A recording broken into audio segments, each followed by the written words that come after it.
Hi friends, இன்னைக்கு என்ன lunch அப்படின்னு பார்த்தீங்கன்னா, ராகி ரொட்டி தான்.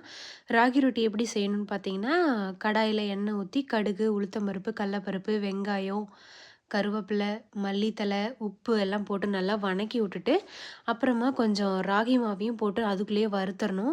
அப்படி வறுக்கும்போது தான் ராகி ரொட்டி சாஃப்ட்டா இருக்கும். ப்ரவுன் கலர்ல வரும். ஒரு மாரி ரெட் கலர் மிக்ஸ்டு ப்ரவுன்ல வரும். அந்த டைம்ல நம்ம அத எடுத்து ஒரு பவுல்ல கொட்டி வச்சுக்கணும். கொட்டிட்டு தண்ணி ஊத்தி நல்லா இலகுன வாக்குல பெனஞ்சு எடுத்துக்கங்க. அப்புறம் வந்து உங்ககிட்ட வாழை இலை இருந்துச்சு அப்படின்னா, வாழை இலைய தட்டி எடுத்துக்கங்க. இல்லன்னா, இந்த மாரி ஃபாயில் பேப்பர்ல தட்டி எடுத்துக்கங்க. கடாயில வந்து தோசை கல்ல நல்லா சூடு பண்ணி வச்சுக்கங்க. சூடு பண்ண பிறகு நம்ம தட்டி வச்சிருந்த ராகி ரொட்டிய அதில போட்டு நல்லா சுட்டு எடுத்துக்கங்க. அந்த கடலப்பருப்பு, உளுத்தம்பருப்பு, வெங்காயம் அதெல்லாம் சாப்பிடும்போது ரொம்ப கிரிஸ்பியா இருந்தது. ரொம்ப சாஃப்ட்டா இருந்தது சாப்பிட்றதுக்கு. இதுக்கு நம்ம தொட்டுக்கிறதுக்கு என்ன எடுத்துக்கிட்டோம் அப்படின்னு பார்த்தீங்கன்னா, நிலக்கடல பருப்பு சட்னி தான். நம்ம சேனல்ல ஆல்ரெடி நிலக்கடல பருப்பு சட்னி எப்படி செய்யணும் அப்படின்னு போட்டிருக்கோம். வேணா போய் பார்த்துக்கங்க. ரொம்ப டேஸ்ட்டா இருந்தது. அப்புறம் வந்து 2 பாயில்டு எக். இன்னைக்கு இதான் ஸ்பெஷல். வாங்க சாப்பிடலாம்.